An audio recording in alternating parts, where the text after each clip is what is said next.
రక్షణకి సాదృశ్యంగా ఉంటుంది. ఎప్పుడైతే మన పాపాలను ఒప్పుకుంటామో, సిలువలో దొంగ ఏం చేశాడు? ఏం చేశాడండి అక్కడ? కొన్ని క్షణాల్లో చనిపోతున్నాడు ఆయన. ఏమంటున్నాడు? రెండవ వాణ్ణి గద్దించి, అదే మొదటి వేలాడవేయబడిన ఆ నేరస్తులలో ఒకడు ఆయనను దూషించుచు, నీవు క్రీస్తువు గదా, నిన్ను నీవు రక్షించుకొనుము, మమ్మును కూడా రక్షించమని చెప్పెను. అయితే రెండవ వాడు వానిని గద్దించి, నీవు అదే శిక్షా విధిలో ఉన్నావు గనుక దేవునికి భయపడవా? మనకైతే ఇది న్యాయమే.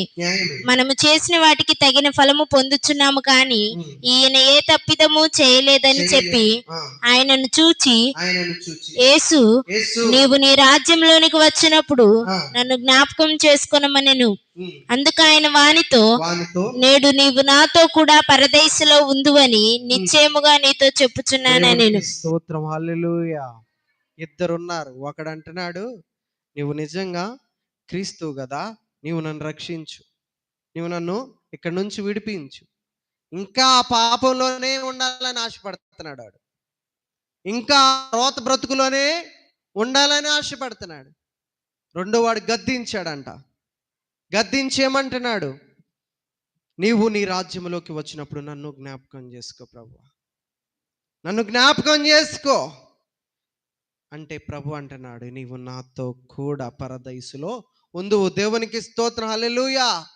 ఎవరైతే క్షమాగుణము కలిగి, మొదటి మాత్రని కలిగి, రెండోగా రక్షణని అంగీకరించేవారు పరదైసులో ఉంటారు. ఇది రెండవ మాట, రక్షణకి సాదృశ్యం. మూడవ మాట చూడండి, యోహాను సువార్త 19వ అధ్యాయం 26-27 వాక్యాలు. యేసు తన తల్లియు తాను ప్రేమించిన శిష్యుడును దగ్గర నిల్చుండుట చూచి, అమ్మా, ఇదిగో నీ కుమారుడని తన తల్లితో చెప్పెను. తర్వాత శిష్యుని చూచి, ఇదిగో నీ తల్లి అని చెప్పెను. ఆ గడియ నుండి ఆ శిష్యుడు ఆమెను తనే చేర్చుకొనెను. చాలా ఏమని తెలియపరుస్తున్నాడు? బాధ్యతని గుర్తు చేస్తున్నాడు. శారీరకంగా ఈమె నా తల్లి కదా, నేను పుట్టాను కదా కుమారుడుగా, నేను వచ్చింది దైవ కుమారుడు కానీ ఈమె నాకు తల్లిగా ఉంది భౌతికంగా. ఈమె బాధ్యతని నేను నెరవేర్చాలని ఆమె బాధ్యత. ఇక నేను చనిపోతే ఇది నీ బాధ్యత అని ఈరోజు అట్లాంటి బాధ్యతలు కలిగి ఉంటున్నారండి.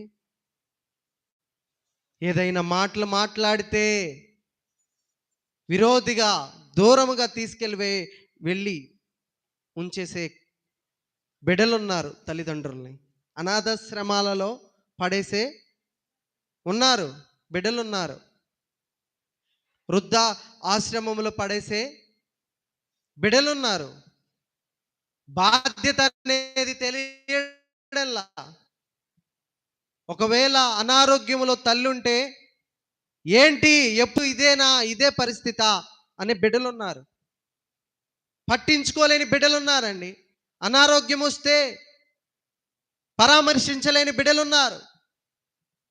ఆకలిలో ఒక ముద్ద పెట్టలేని బిడ్డలున్నారు. మొదటి మాట క్షమాపణ, రెండవది రక్షణ గురించి, మూడవది బాధ్యత. మనందరికి బాధ్యతలు ఉన్నాయి. బిడ్డలను చూసుకునే బాధ్యతలు ఎవరివి? తల్లిదండ్రులైన వారు. తల్లిదండ్రులని చూసుకునే బాధ్యత ఎవరిది? వృద్ధాప్యంలో బిడ్డలైన వారు. ఈ రీతిగా మనకి అప్పగించిన బాధ్యతల్ని మనం నెరవేర్చుకోవాలి. ఈ రీతిగా ఉంటేనే మనము ఆశీర్వాదానికి వారసులుగా ఉంటాం, పరలోక రాజ్యానికి వారసులుగా ఉంటాం. మూడవది బాధ్యతను గూర్చిన సాదృశ్యమైన మాట. నాలుగవ మాట ఏంటి? వేదనను గూర్చిన సాదృశ్యమైన మాట.